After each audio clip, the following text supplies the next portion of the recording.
2, 1. Colleagues, we are continuing our meeting. Please invite Dudchenko Oleksandr Yuriiovych into the room. That was candidate number 4. We changed the order in order not to confuse anything. Ні, у нас питання одне про співбесіди. У нас черговості по кандидатам як такого немає. We do not have order such about the candidates. We have the order of items on the agenda, and we have only one item on the agenda, that's conduct of interviews. Доброго дня. Good afternoon.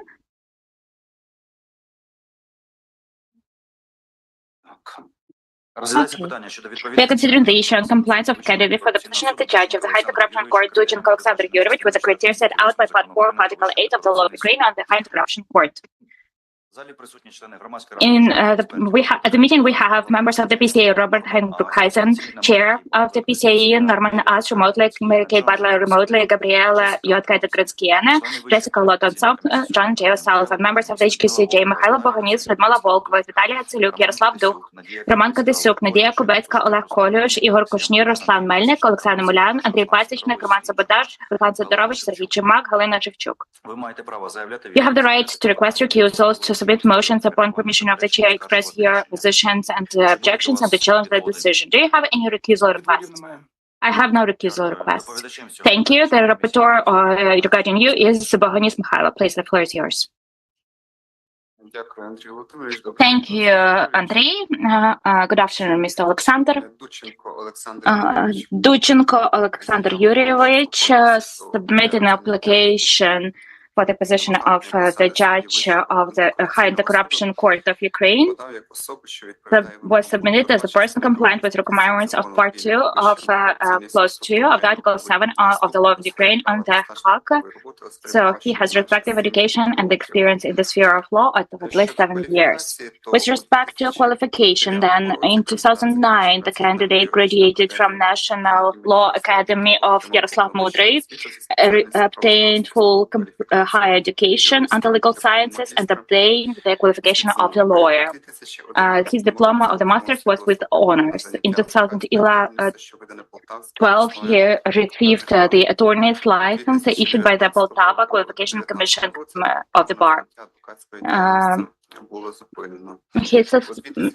In 2014, he was awarded with academic degree of the candidate of legal sciences in the prosecutors and bar sector. The topic of the academic paper, legal status of persons who hold administrative positions in the judiciary of Ukraine. In 2020, he was awarded with academic title of the associate professor. With respect to professional activities and positions held by the candidate, then during the period from August of 2009 until August of 2025, the candidate worked in the National University of Yaroslav Mudry at positions of intern researcher, aspirant, postgraduate student, assistant of the respective faculty.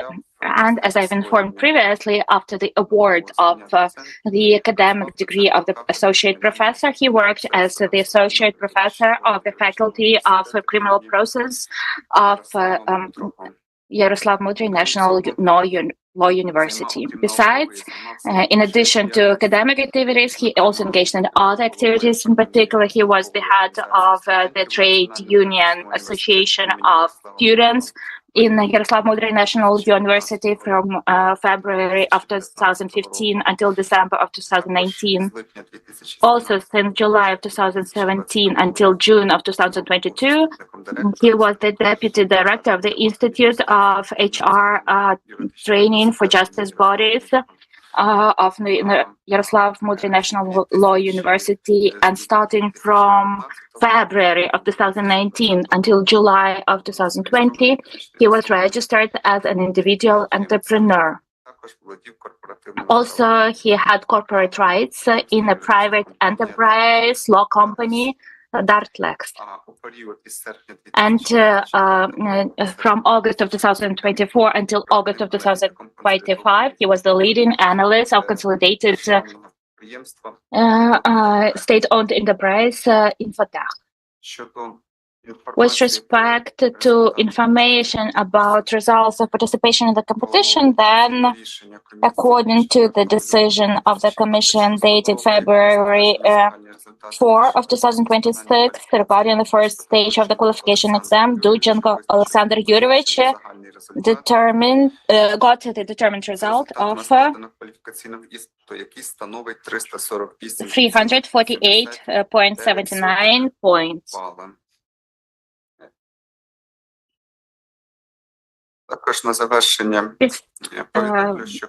I would also like to inform that the Commission has organized a special check.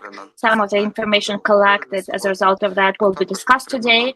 Also, we got respective requests from civil society organizations, All Ukrainian Association Maidan and Transparency International Ukraine regarding the candidate, which will also be discussed today at our meeting.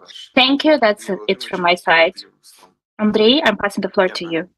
Thank you. Mr. Robert, the floor is... Let me, please, if you allow. I have a motion regarding explanations. The matter is that while answering the request of the PCIe, I mistakenly, in one question, provided full information. In particular, question 2.2, there was a question whether your family gained the right of ownership for a building in 2025. I answered not, but our family moved to Kyiv. And upon oral agreement, we received the right to use free of charge a specific apartment, a specific address. I mistakenly answered no from the perspective of having no written documents. I just wanted to attach this clarification. Yesterday, when I opened my declaration at the website of the NCP, I was surprised why this question wasn't there. Having read questions from the PCIe, I realized that I made a mistake, and oral arrangement should also be specified. Okay. So, do you have the rent agreement? No, just explanation. Yes, the explanation about question 2.2. I think you provided this oral explanation. If we're going to discuss this issue or whether it requires some additional explanations, then we will again address you, and then you will submit this motion. Because according to the general law, if you did not provide any documents in advance, we are not going to accept them during the meeting. But I think that for now, it looks like that is not that document that should be considered right now. So I suggest you've explained orally, we are accepting that. If there is a need, we will come back to this matter and we will consider your motion. But for now, probably we do not see the need in that. Colleagues, if there are no objections, okay? Mr. Robert, please, the floor is yours.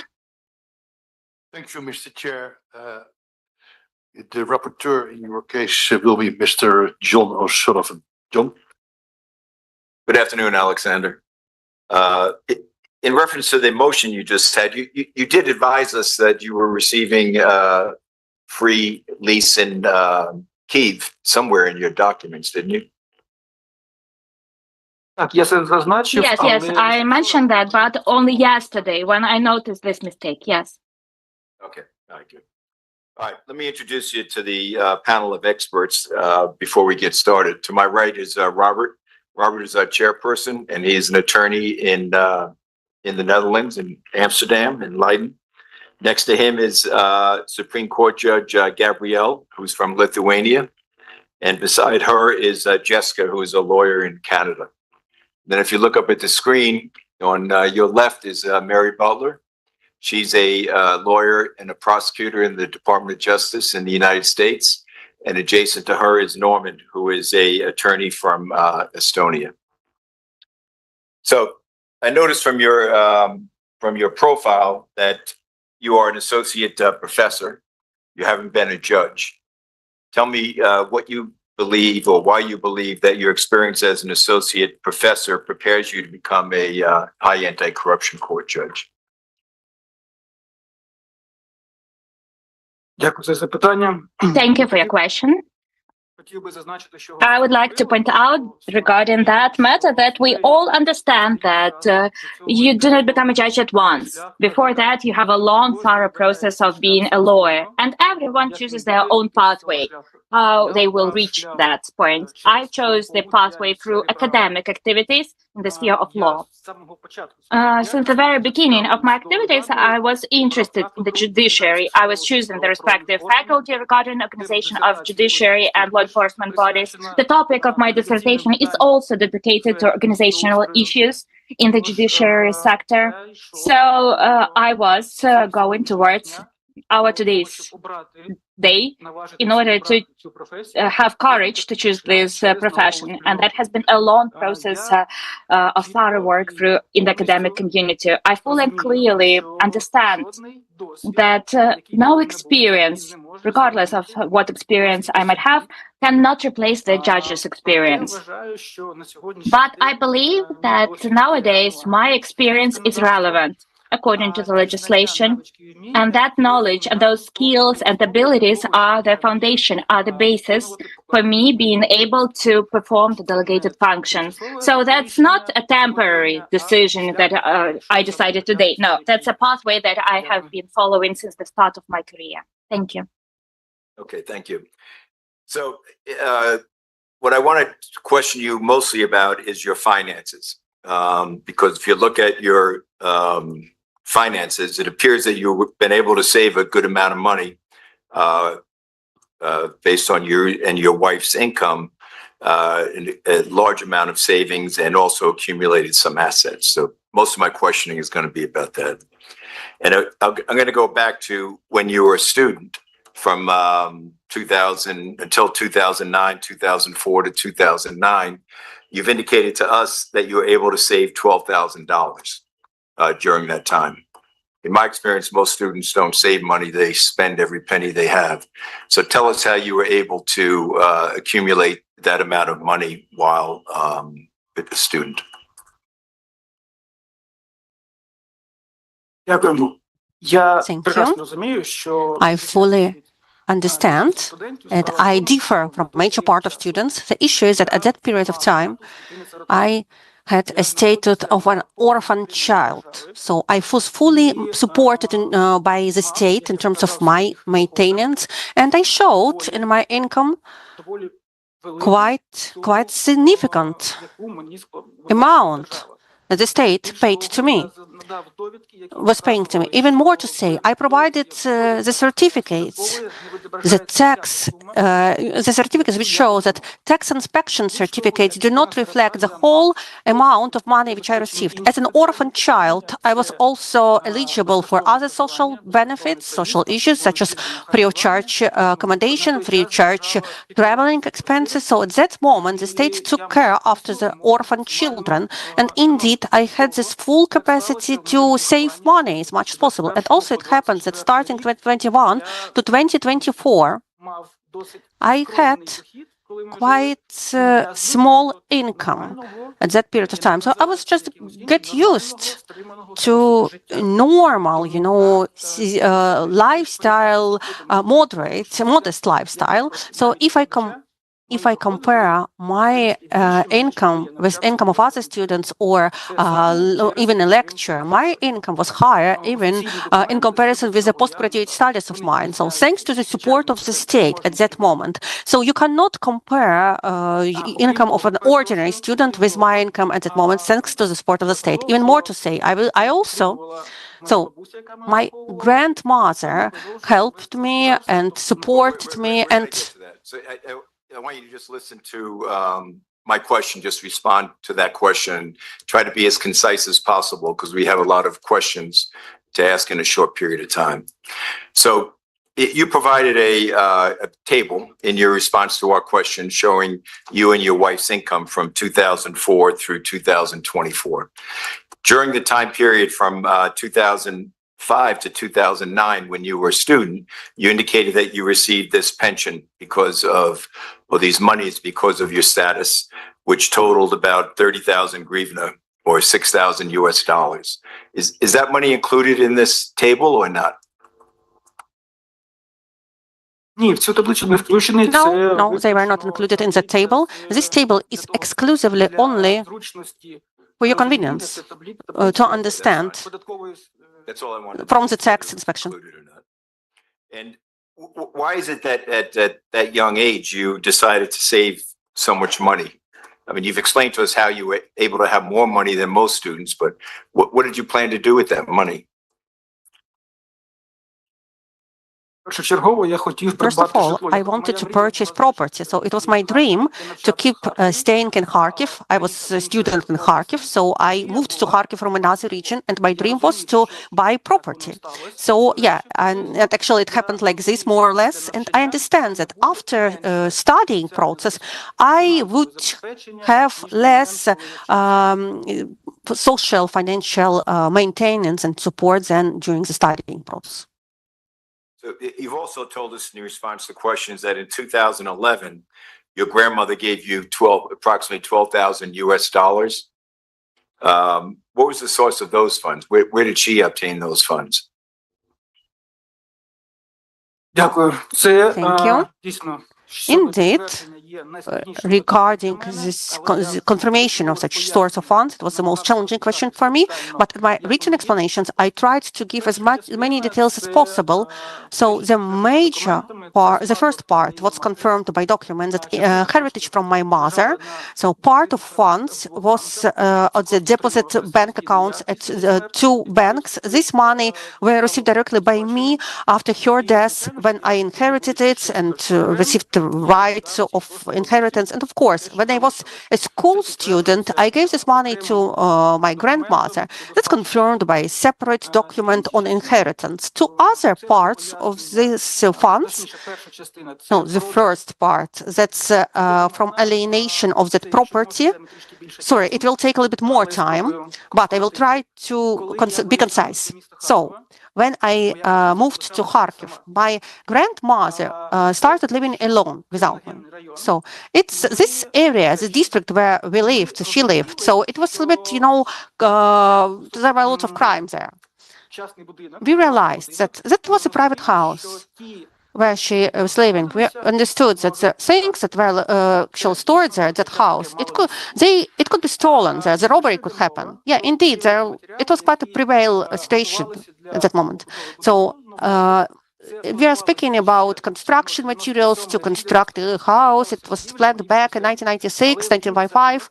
It was planned by my grandfather, but he died. He died accidentally. So he died accidentally.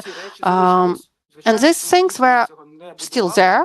So as children, of course, we didn't carry out any construction. It was there, stored there. So when the question was raised that I'm going to move to Kharkiv and live here alone, so during that year, we tried to sell out everything possible. And that's how money was accumulated. That's what I knew.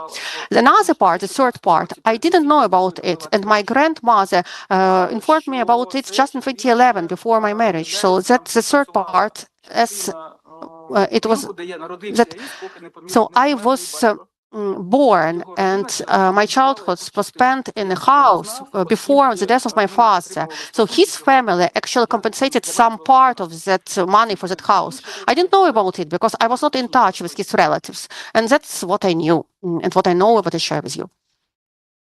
Okay, so in November of 2016, your present wife sold an apartment in Kharkiv for approximately 23,000 US dollars. I believe she had acquired that prior to her marriage to you. Can you tell me where she got the funds to purchase that apartment? Дякую. Thank you. Так, звичайно, при підготовці Yes, indeed. When we were preparing, we have looked at all the documents. So first of all, she inherited an apartment from her grandmother. It was not that apartment, it was another apartment. She received it free of charge as inheritance, and I provided you with underlying documents. As I have never visited that apartment, I don't know, but as far as I understand, that apartment didn't suit her for life.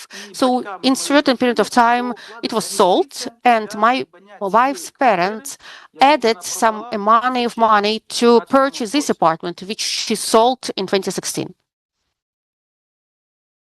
Let's talk about you were, in addition to being a professor or an associate professor, you were also an entrepreneur in the years 2019 to 2020. Tell us about that business, how you started it, where it was located, and what happened to it. Дякую. Thank you. Почав у So, 2019 I році. started it back in 2019. The idea was the following, that the trade point will be established, the small store який торгує продуктами, which trades products, food, coffee, etc. це непритаманна мені діяльність. It's not some kind of inherent to me activity. I tried to connect my professional activities with the trade on the permanent basis, but the idea was the following. The investor at some period of time was looking for premises in the city of Kharkiv. So my friends bought the premises and allowed to establish a store there at those premises. All business was launched, arranged, and roughly maybe from April, May 2019 to maybe September or October 2019, I had been trying to arrange that business, to organize this business and make it as a ready business for work. And I succeeded. Why is it so? Because we managed to find quite comfortable premises. So the idea was the following, to give this, to transfer this business ready to use to those who are interested in managing it. It was done. So it was autumn 2019. I fully transferred this business to administrator who worked there. I had never returned back to this business. In 2020, I stopped my private entrepreneur activities because I had already not done it anymore. But you earned a substantial amount of money from that business. Is that correct?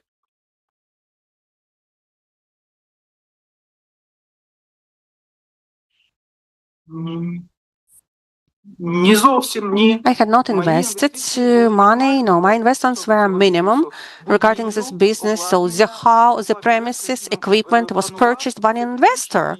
So he planned, and still now this premises is rented out. But these are my friends. I have no relation to all this, but these are my friends. So that's why we have started together doing it. But when you were running the business, did you have income from the business before you got rid of it? Так, суттєвий. Yes, significant. About $1 million hryvnia. Так. And Yes, million hryvnia. what were your expenses? How much of that did you have to spend on employees, on buying products, on leasing the premises?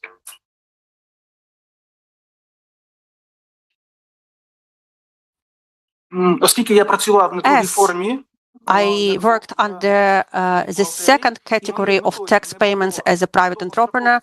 I didn't document it, so my task was not to have a long-term work at such activity. So I was not dedicated to expenses. My task was to launch this store. Roughly, I remember that it was 350,000, 400,000 hryvnia. And I just want to explain to you that at this sector, this area of activities, many people are afraid of starting their business. But in this sector, there are quite favorable conditions to launch the business, because 90% of products are given to business for selling. And if anything is not sold, it's just returned back to the supplier.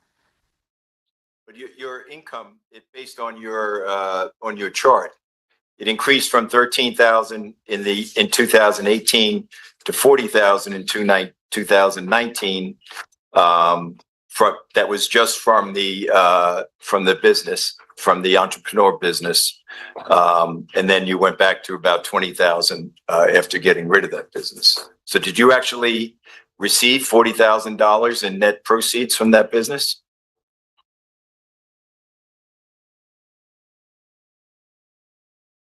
Ні, не чистого, No, я це no, it вказував. was not net income. The net profit was roughly $25,000, and I indicated it maximum. Я це зазначав в I поясненні. indicated it in my explanations. Також, And коли- also, Go ahead. Go ahead. Oh, you finished. Okay, I'm sorry. I thought you were saying something Ні, else. я відповів на питання. no, I wanted to continue. Yeah, so the net income was 25,000, not 40. Okay.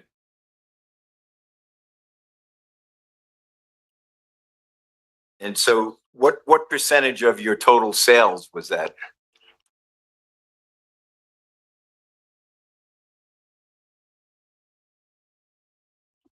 Уточніть, будь ласка, питання. Please clarify your question. Зрозумів. No, I've got you. Sorry, I've got it. So Торгівля велася the trade всіма видами продуктів.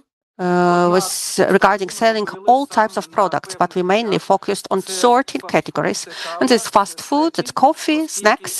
As specifically the idea of having this store, it was located in front of the office center, not a business center, like not an entertainment center, but an office center. So where only offices were rented out, and there were no other venues or stores like this. That's why it was so beneficial to trade specific categories of products. So snacks, coffee, fast food products, etc. The marginal value of that products is not less than 60%. So coffee, everything else, it's up to 100%. It's not a marginal value of them. Regarding ordinary products like yeah, the margin value was maybe 20%. I can't give you the exact number for now. Because generally profits from this type of store would be 15 to 30%. Do you agree with that?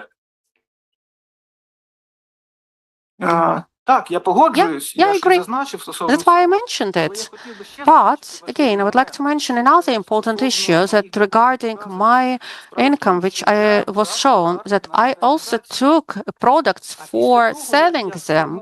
And after so the key idea was the following. When I built this ready for usage business, I quitted it. So I left it upon the agreement with the suppliers, with the new owner.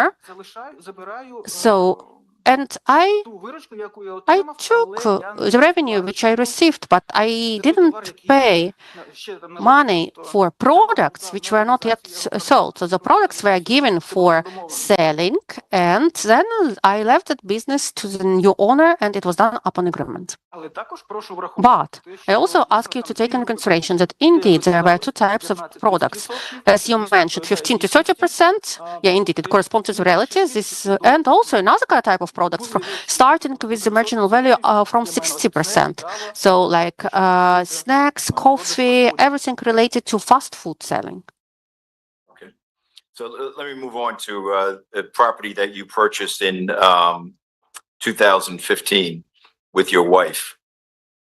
You purchased an apartment in Kharkiv for approximately 1.2 million. Rivna, you do agree with that? Yes. And where did you get the money to buy that apartment? This apartment was purchased completely at the expense of support of my wife's parents. I provided in advance that I agree on such purchase, and I didn't even participate at the process of conclusion of the sale and purchase agreement because I was busy at my work, so I remember it very well. So it was fully funded by my wife's parents. To confirm it, I also provided you with certificates that were available for me. So certificates regarding my mother-in-law, where you can see her income at the moment of the purchase of the apartment, and her income at that moment was $150,000. years, starting 1998, if I'm not mistaken. So starting 1998, she had quite an important position. I provided official confirmation. Unfortunately, I can't provide you underlying documents for income of my father-in-law because right now mother-in-law and father-in-law have not been in touch. They have been divorced in 2020. But I have also looked at my dossier. I saw that there is certain information. I showed it to my mother-in-law, and she said that this information is only regarding his official income, and it didn't include his pension as an employee of the Ministry of Internal Affairs and dividends that he received from that enterprise which he owns. He is both the director and the owner of that enterprise. But nevertheless, I think that even so that such purchase of such apartment doesn't contradict the income of my mother-in-law starting 1998, not for the whole her What life. was your mother-in-law's employment? What was her job? Вона професор на кафедрі. She's a professor at the faculty at the university. Before that, she had led she had led the fund, so the branch of the state property fund in the Kharkiv region, something like this. And before that, I just don't remember. I don't know. I met her when she was already doctor of science and professor at the faculty of criminal law. And have you repaid that money to her, you or your wife? Ні. Такої мови не було. No, there was no such condition at all. So in February of 2018, about 2 years later, I believe, you acquired a Volkswagen Golf. Remember that, for about $500,000 hryvnia? Так, звичайно. Yeah, I remember Where'd you this get fact. that money? Це мої гроші. This was my money. I mean, money of my family, our family. Major part of it was money of our family, and it's. When you say your family, you mean you and your wife, not your in-laws? Так. Okay, go ahead. Yes. Ні. Це я. Yes, it's me and my wife. So it's from alienation of previous vehicles and also around $3,000. It was help of my parents-in-law. It was not our request. It was their own desire and wish, and we are grateful to them for that. And before that, so do I need to tell you about previous vehicles? The difference was. You had a 2007 Mitsubishi? Так. Did you sell Yes. that to buy this? Ні, була No. часу був. Я просто There was a gap of time. I just sold it. It was high. There was a gap between the sale and purchase. I bought this one because I had an opportunity, and secondly, this was a very good condition for Ukrainians to buy that vehicle that I bought. That's a car from the US on the Dieselgate program. In Ukraine, that was quite a popular thing to do that. In 2014, you bought a garage in Kharkiv.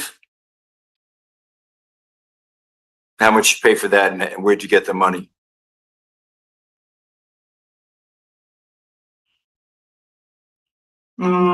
Так, це було придбано гараж. Yes, the garage was bought officially.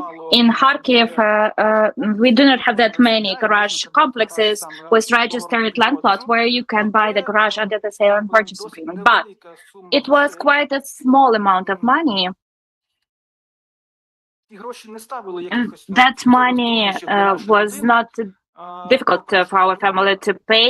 Firstly, secondly, if you allow, I will tell you the story in more detail. That's the garage that is neighboring to the garage of my father-in-law. I don't want to get into too much detail about how the garage is set up or anything.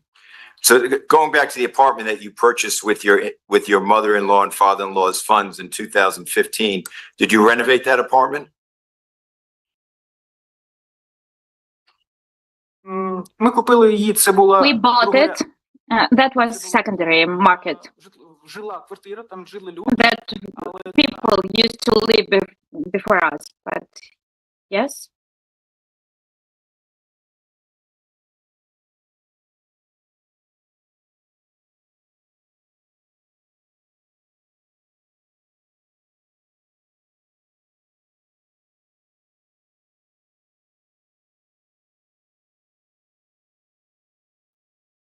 please continue. це був вторинний That was a secondary real estate market. We bought it in the habitable condition, but we did cosmetic repair works inside it. And something that exceeded this cosmetic repair work was that we сам вузол розламали. changed the bathroom, and we increased the area of the bathroom, but that was the only major thing. The rest was just like minor repair works. Who paid for that and approximately how much money was that?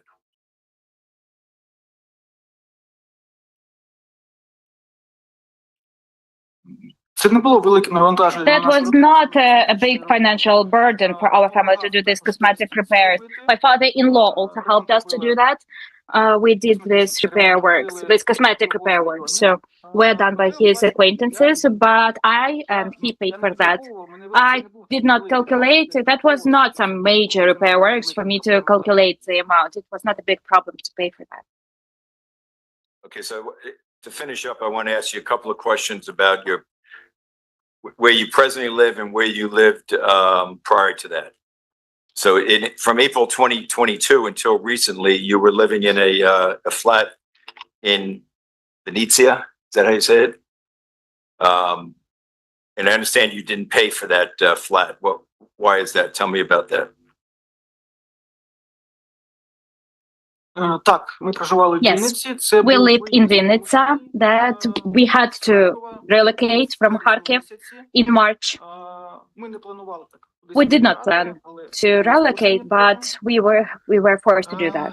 Ми виїхали спочатку. At first, we moved to our friends in the town of Smila. After that, my friends of childhood got in touch with me. He lived in Vinnytsia, and he told us, "Come to us. It's safer here for a child." And that he would help us with the housing. He would find us something. I know he is a blogger. He's quite a popular man in Vinnytsia. On his page, he posted an announcement. There is still an ad dated March 2022 that I'm looking for an apartment for my friends. His friends got in touch with him, and they said that they they moved from their apartment to live in the suburbs. That apartment is located not far from military units, so no one wanted to live there. And they said that if we were fine with that, we could live there. We could use it. We came. Once we moved into, there were no discussions about how, when, what, no discussions about that. In a week or two after that, we had to talk with them. They told us that we could stay there as long as we needed, that they did not plan to continue living in that apartment because some of them lived in the suburbs and some of them moved abroad. With respect to payment, we suggested to pay for it because we could afford that, but they said they did not plan to rent it out. That's why they kept lots of personal belongings there. So if we were fine with that, they wanted us to cover all the expenses on the maintenance and utilities of this apartment. Again and again, I was offering them payment, but they were saying that in order to rent it out, we need to bring it into order. We need to move all of our personal belongings, and the apartment was really quite modest. And recently, you moved in September of last year. You moved your family to Kyiv. Why did you do that, and what's your arrangements for living in Kyiv?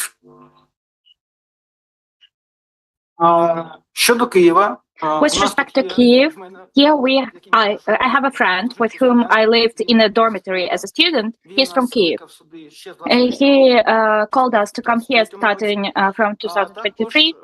And also his friends and our friends, we christened kids of each other, and they were inviting us to come to Kyiv starting from 2023 due to different reasons. We did not want to bother them. They also offered, because there's a vacant apartment that they are not using. They do not live now in Kyiv. They live in Lviv now. We did not accept that offer due to different reasons, personal reasons, because Kiev is a bit more expensive. But later on, my wife started working in Kiev, and we accepted their offer, and we moved to live in their apartment in Kiev, and that's September of 2025. And that's the motion that I mentioned. We did not have any agreement. We have been friends for a long time. These are our close friends with whom we keep in touch, so we did not sign any agreements regarding that. How is your wife employed in Kyiv?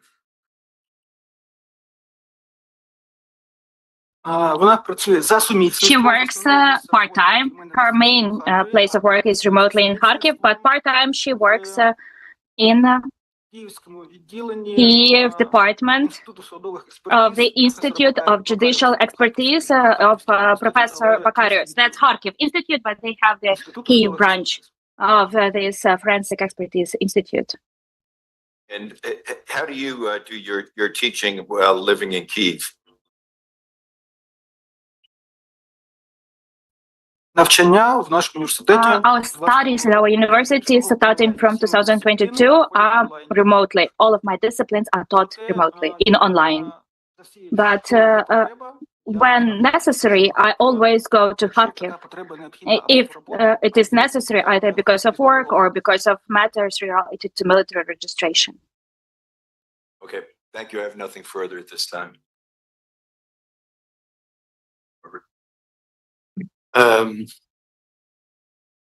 Norman and Mary, you have any further questions? No? Jessica? Gabrielle? No, thank you. We are done, Mr. Chair. Over to you. Дякую. Пане Михайло. Thank you, Mr. Mikhailo.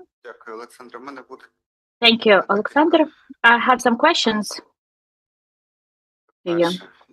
First one, in your application of the candidate, you mentioned fact of disciplinary responsibility. You mentioned 5 instances of disciplinary responsibility. According to information obtained by the Commission, there were 2 more instances when you were brought to administrative responsibility. Why didn't you specify that information in the application? For violation of traffic rules, unfortunately, I did not find any other data regarding my disciplinary responsibility in my driver's account. I found information over the past 5 years, as it was stipulated since 2018 until now. It's difficult for me to answer this question because I do not remember about this fact of liability. Okay, thank you. Understood. As of the moment of filling in the application, you did not have that information, and that's why you made this mistake. Yes? Yes. Thank you. In your application, you're stating that you were the founder of private enterprises law company Dudchenko. Date of registration, January 15 of 2009. I'm interested about whether you have corporate rights now. If no, when they were terminated. If yes, why didn't you declare them? Right now, for sure, I do not have any corporate rights. This company, if I'm not mistaken, continues existing. I did not check information before the interview, but when I was submitted the documents, I checked that information. It continues existing. The right of ownership were transferred by all of us in 2000. I'm afraid to make a mistake, but approximately 2015, 2016.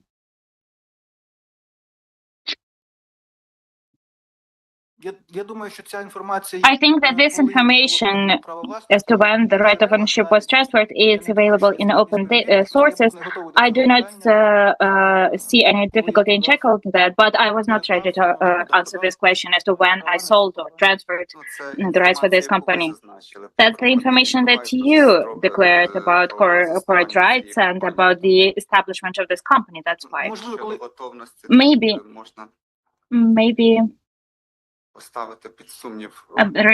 Regarding readiness, we can raise doubts about your answer. Thank you for your answer. Please, please inform us about the following. You received a request from the Commission I, as the rapporteur, was asking you about some information, in particular about facts of being brought to disciplinary liability as an attorney, right? Yes. This request was caused by the fact that you specified the instance of being brought to disciplinary liability that happened in July of 2018. Yes? Yes. And I asked you to provide the decision on your being brought to disciplinary liability. From this decision, it is evident that there was an instance of you being brought to disciplinary liability also a year before that, in July of 2017. Is that information accurate? I also found out about that information when I got that letter from the Qualification Disciplinary Commission of the bar.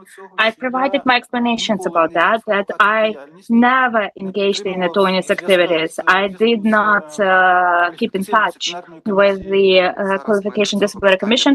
We will move on to that question later, but please. I found out about this instance when I got this response from the Qualification Disciplinary Commission of the bar. That also explains why you did not specify that information in your application. Yes. So summarizing, there were two instances when you were brought to disciplinary liability in July of 2017 and in July of 2018. Yes? Yes. And the ground for the adoption of respective decisions was your failure to pay contributions for the development of the bar self-governance. Yes. During that period of time, as I informed during my report, you obtained the attorney's license in 2011 and you suspended your attorney's license officially in 2019. Yes? Yes. Explain, please, the reason for the failure to pay these contributions. Were you not aware of that duty? It's stipulated by the law, as far as I know. Yes, it is statutory regulated, but I had a mistaken impression because I never engaged in attorney's activities. So accordingly, all the right duties and guarantees were not applicable to me. And that's why I did not pay that. Basically, I was not engaged in that activity. I did not maintain connections with the attorneys community. And that's why, mistakenly, I thought that, now understanding that it was a mistake, but I thought that all the duties, not only actual existence of the license, but concerns some specific activity. But since I did not engage in any activity, I thought that these duties were not applicable to me. Okay, did you challenge the decision on you being brought to disciplinary liability? No,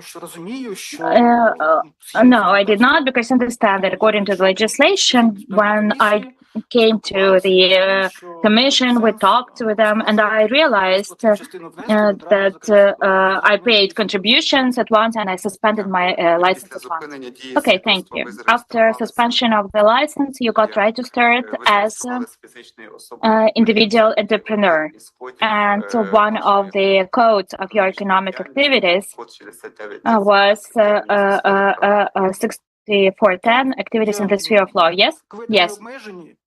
Codes are not limited under law, that's why I added that. But I've explained. So did you actually engage in activities in the sphere of law while being an individual entrepreneur? No.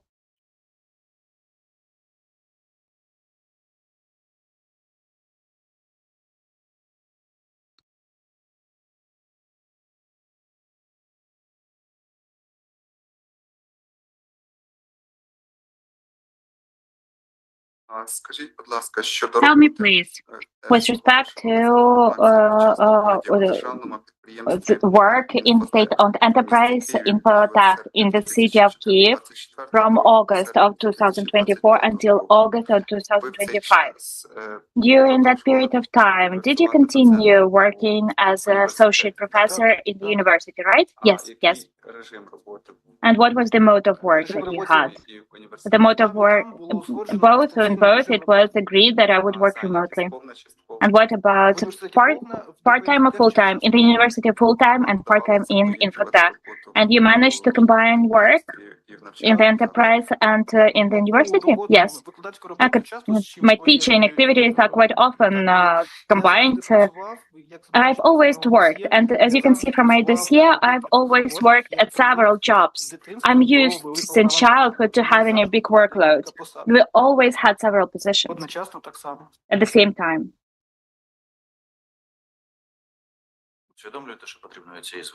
Are you aware that you will have to abandon this habit if you become a judge? I don't think that the court will have lower workload.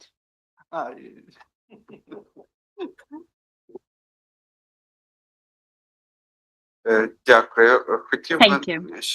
I would like also to ask some questions about your academic activities. The topic, legal status of persons holding administrative positions in the judiciary of Ukraine. Please tell me, with respect to this, in the context of problems that you studied, in your opinion, the president, administrative duty of the president of the High Corruption Court, are they applicable to the activities of the appellate chamber? Or what the powers of the president of the HAC are applied to the appellate chamber? No, each court has its own president. Based on what grounds in the structure of the High Corruption Court is the appellate chamber created? Independently, separately, based on which criteria? According to the law. Separate location, separate self-governance. There is a separate court apparatus. How to say that properly? Regarding organizational support of activities of the appellate chamber. Tell me, please, in your opinion, do judges of the appellate chamber of the High Corruption Court take part in the election of the president of the High Corruption Court? As far as I know, no, this is the meeting of judges of the respective court. And do judges of the appellate chamber of the HAC take part in the election? On the contrary, as far as I know, all of that is happening separately. That's full independence from each other. Two different legal entities. The legal entity is one. What's different then? Different chambers. In what respect? The HAC and the appellate chamber. The separate chamber within the structure of this court. There is a separate appellate chamber created within the structure of this court. I'm sorry, maybe I might be confused because when I was writing my dissertation, the HAC did not exist and I did not study this topic in detail. And do you have academic interest in the problem? Has it disappeared now? No, not fully disappeared, but we need to take into account that the problem is disappearing gradually regarding presidents of courts. Yes, we still have a long problem about terms. I know that it's discussed all the time with respect to the terms of presidents of courts holding positions. That problem remains. But we can agree that the powers of the president of the court today and powers of the president of the court in 2010 are completely different topics. And the procedure of appointment is also different, by the way. When presidents were appointed from above by the body. Thank you. We are moving away from the question and from the answer that I asked to provide. Thank you. With respect to these problems, I've heard your opinion. Tell me, please, in the Constitution of Ukraine, there is envisioned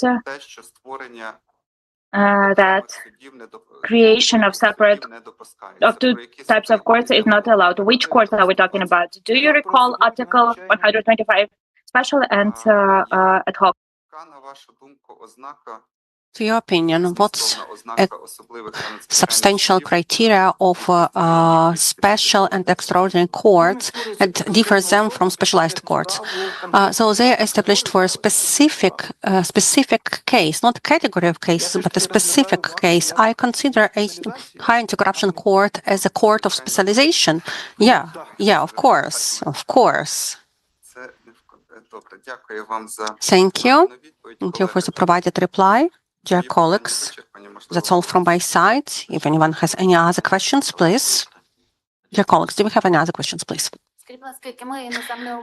Tell me, what foreign languages or language you know? Unfortunately, I don't use foreign languages. I just paid attention that in 2020, you have received an academic degree of associate professor, and the requirement for such academic degrees is to know English or any other European language or languages on the level B2.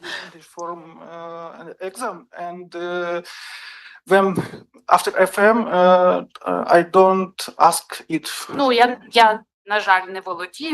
Unfortunately, I don't know foreign language, but my colleagues could get understand what you say. But just, it's a questionnaire. You mentioned that you don't know foreign language. Now you just said that yes, indeed, you don't know. That's why I have a question.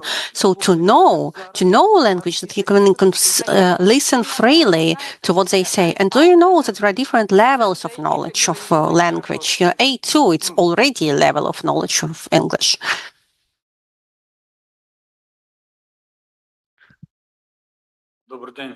Hello, my name is Alexey Emelian, and I have a question to you regarding the trustworthy information in your declarations regarding your savings.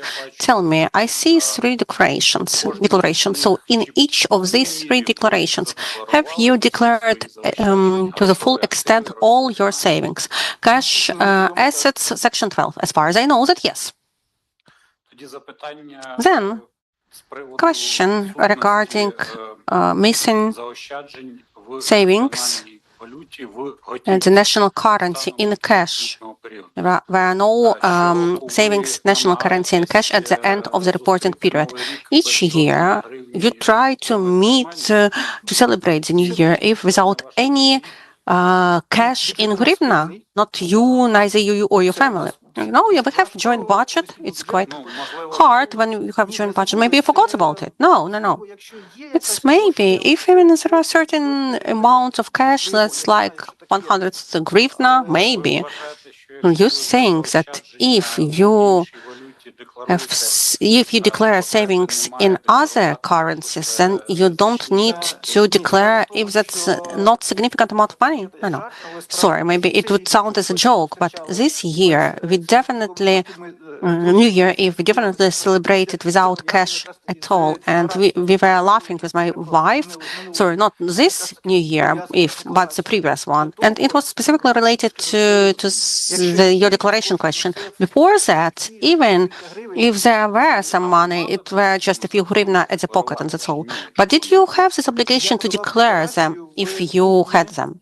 I submitted my declaration by 1st April, and there is a New Year Eve. I know definitely that it's not a huge amount of money. Some time has passed, but small amount of money. Did you have this obligation to declare it? So there is an obligation to declare all money if that's above the threshold. Threshold doesn't depend on the type of assets, cash, of funds. I don't get your question. Sorry. Okay.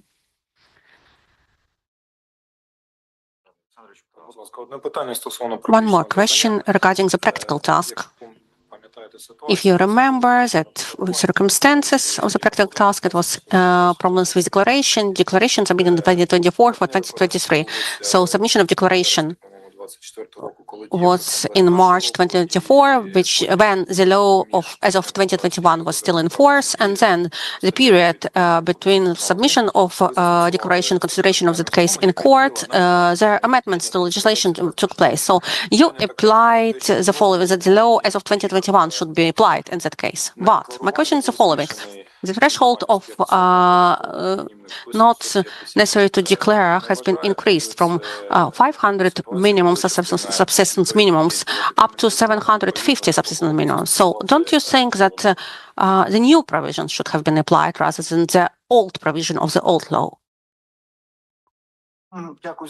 Thank you for your question. It's an interesting one. I have never even considered that practical task I have never even considered that question afterwards. The task, of course, I have considered. At that moment, I have applied the provision which tells us that we shall apply the provision which was in force in the moment of commitment of an offense.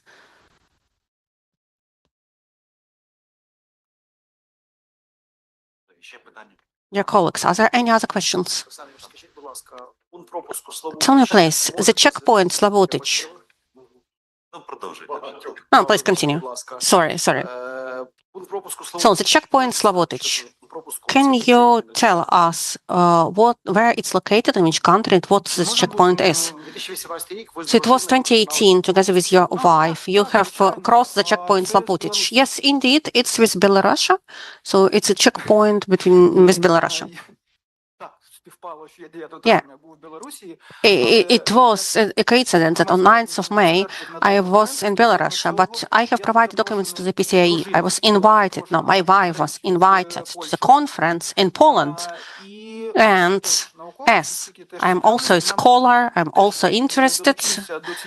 So I have also engaged into this conference and we traveled by car. I provided underlying documents that on 9th of May I arrived, and the same day I left Belarus. And the same on 13th of May I arrived in that country and then left that country. So I didn't even spend a night there anywhere.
One. Да. So we are live already. So, dear colleagues, let's continue our session. I'm sorry, did I answer the last question? Yes, you answered. Please, the next question. Do you maintain relations with your brother? Yeah. Please explain what the stations are. Starting 2014. No, not that communication. As we live on different territories, our communication is related to health of the daughter, my son. So we don't have communication regarding work or something like this. Sometimes we communicate once per several months. Sometimes he lives on the occupied territory. Yes. Your sister's brother, he visited Crimea. Sorry, I don't know even who you're speaking of. Sister's brother? No, sorry. Your wife's brother. Okay. My wife's brother. Yeah, thank you to the commission. Before that moment, I didn't even know about his existence. It was not concealed, it was not just talked about to my family. And when I prepared documents, I asked my wife, and she told me that she saw him once in childhood. It was never discussed with her family, so it was for me, like a surprise. I didn't know. So with the Russian Federation or occupied territories, you have no direct connection, and you have no circumstances that we shall know about it. Everything that I needed to mention, I mentioned it. I informed that I was there at the funeral, but it was 2014. After that, I was never there. Roman Bogdanovich, over to you. Hello. You have already answered partially questions of my colleagues from the PCAE, but let's try to clarify a little bit. So tell me, how did you identify an average yearly level of your expenses? You provided us with your table. What was the baseline figures for such expenses? It's an easy question from one perspective. For me, before 2023, at my family, there had been two rules, financial rules. I mean, the first rule, everyone knows them, so it's not a secret. So the first rule, that first we shall the salaries first we pay to ourselves, and secondly we shall save 1/3 of our income. So you saved 1/3 of your income averagely. So no, that's what we didn't spend at all. So saved, we could save even more, but 1/3 of income was not spent at all. It was a rule, and till 2023 we had maintained this rule completely. Since 2023 we have changed our approaches to lifestyle. Now we don't have it. Another question, and what's your average yearly expenses? Were they average, medium, or you were saving a lot, like very economizing? It was, more modest lifestyle of lecturer. So, it's a subjective evaluation. What did you include there? There were no expensive gadgets, equipment, or some exaggerating expenses. So phones? No, my first phone was last year. No, I mean, generally speaking. So generally speaking, you carried out average expenses, of a average statistical lecturer. Yeah, modest, limited expenses. You didn't limit yourself in anything. You lived as an ordinary grassroots citizen. No, we limited ourselves a lot in many things. For example, expensive equipment. What do you mean under expensive gadgets or equipment? What do you mean here? I just want to understand the general level of your expenses. It's like at the second course of your studies at the university. The origin of different deeds and transactions. So for someone, 50,000 it was already a lot. For another person, 100,000 it's average. What does it mean for you? Before that moment, I hadn't had, very good phone. I always had bought just good, average, price value balanced phone. So it's hard for me to explain to you. So from the very childhood, I have a modest, saving lifestyle in general. Thank you. Thank you for other questions. So let's continue one by one. No questions at all? Okay. Ruslan Mikhailovich wanted to ask a question. So, dear colleagues, Руслан Иванович, over to you. Руслан Михайлович, sorry, not Ivановich. So, indeed, I have a question. So my questions will be related more to your area of professional competence. These are those questions which we shall check in terms of your knowledge of skills and competences and at the anti-corruption sector. This shall be checked during this interview, as it's required by Article 8 of the law.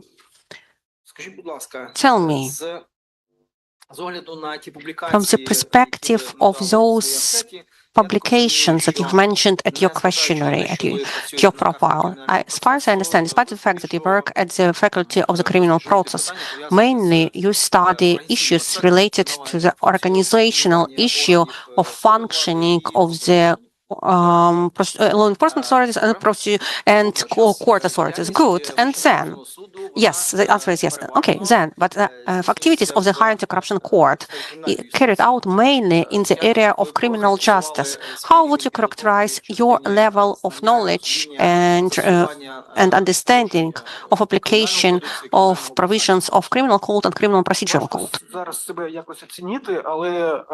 It's difficult to assess myself somehow, but yes, that's also included in the sphere of my training. And I cannot say that I perfectly know all the provisions, but I understand that I have to learn that. I understand that there is no time I learn, but I'm a very quick learner, and the results of testing probably confirm my knowledge. Can you refer to that? Okay, understood. Thank you, but I'm accepting that. Now, with respect to the knowledge of the anti-corruption legislation, how would you assess yourself in that regard? I've studied all of these provisions. I was preparing, and I continue learning them. Okay. So the question is simple, and basically, maybe it's not directly related to activities of the High Anti-Corruption Court, but it is quite well known. This is about interim measures set out by the criminal procedure law, in particular such a interim measure as bail. Well-known interim measure. Tell us, please, are there any limitations depending on the severity of crimes with which person is charged for the bail amount? If I'm not mistaken, yes. It cannot be smaller than the damages inflicted, if I'm not mistaken, or unlawful benefit. Okay, so. Okay. I assume that maybe you are not ready to keep all of those provisions in your head, all of those amounts in which bail is stipulated, but I have the following question. Look, I will hint that if the person is accused of committing a especially serious crime, then the law envisions the possibility to use bail in the amount ranging from 80 to 300 substance minimums. Tell me, please, is there an opportunity to exceed the amount stipulated by the law? Yes, depending on what I've said, depending on the amount of damages or harm inflicted. So bail, in other words, bail can be unlimited. No, it has to be proportionate. And the statement that it can proportionate, but at the same time unlimited. So there is no limit. If there is no limit, then it's limitless. It's logical. But it's connected to look, that's my statement. Maybe it's provocative, maybe it's counterproductive, maybe it's doubtful, but that's the thing.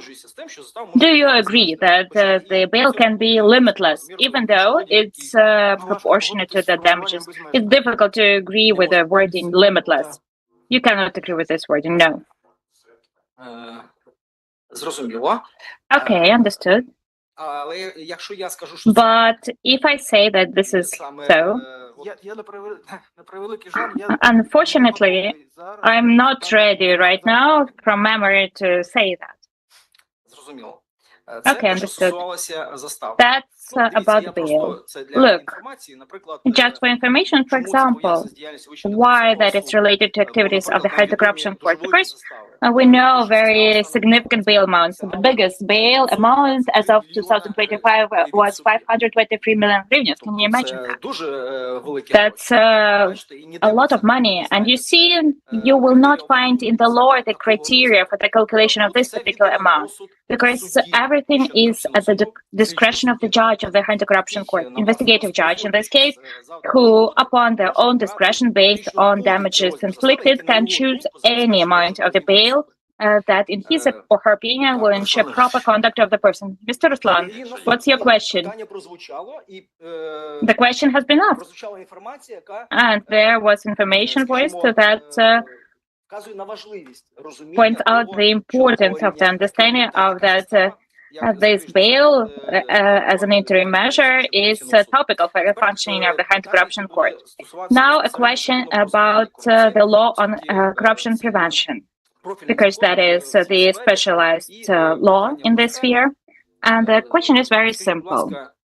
Tell me, please, what is the conflict of interest? What types of conflict of interest exist? That's the simplest possible question.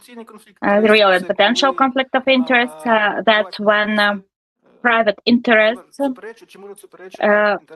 contradict or may contradict the interests of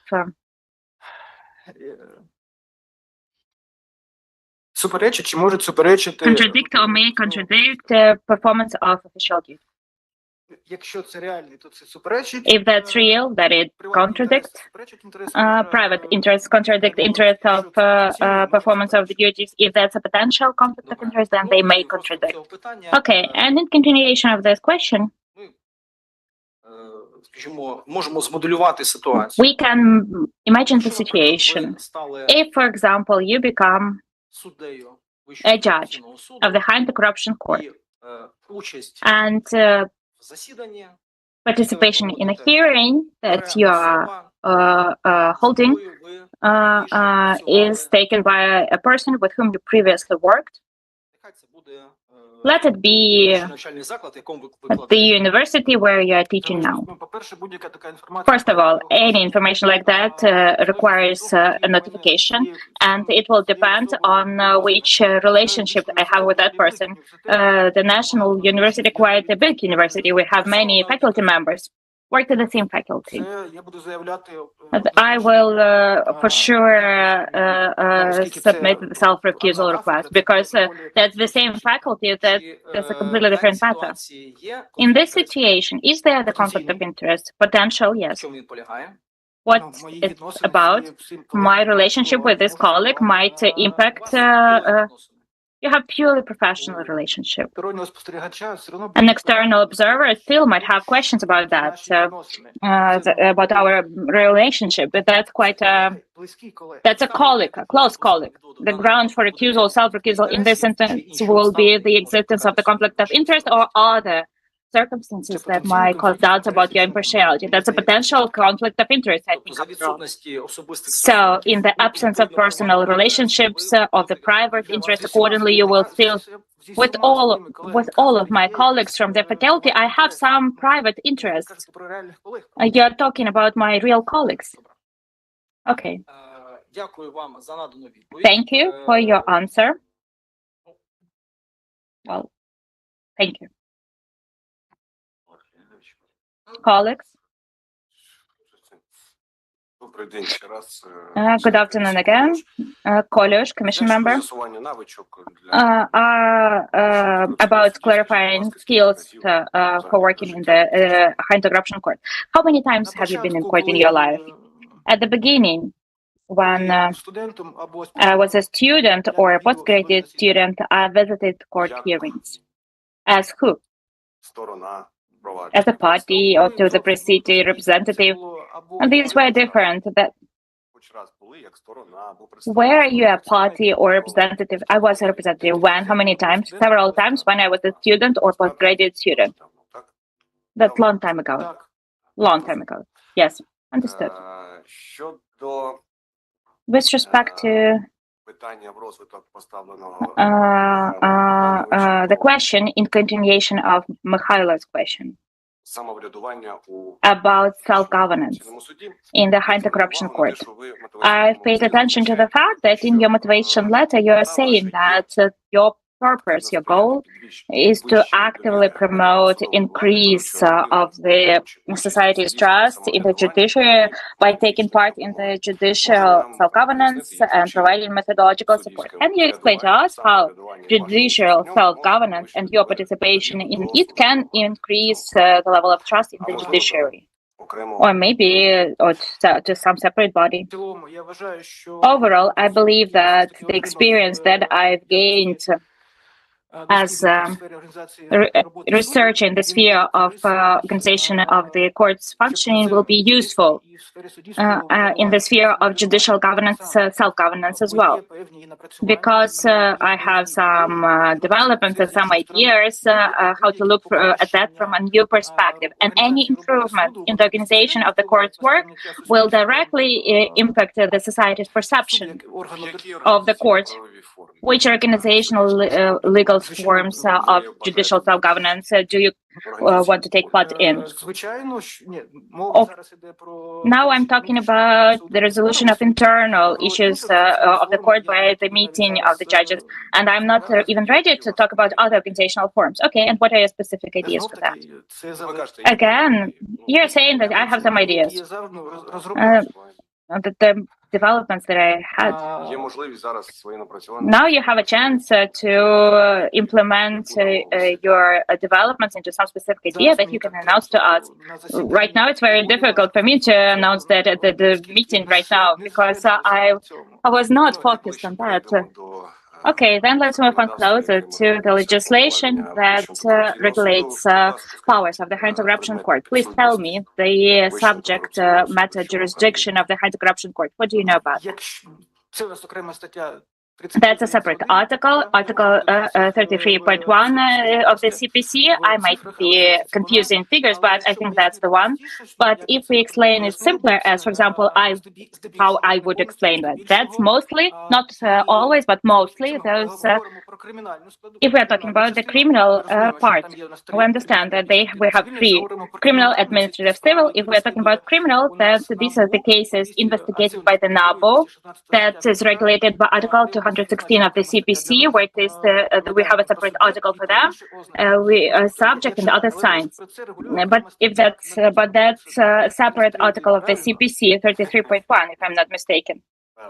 Right. Okay.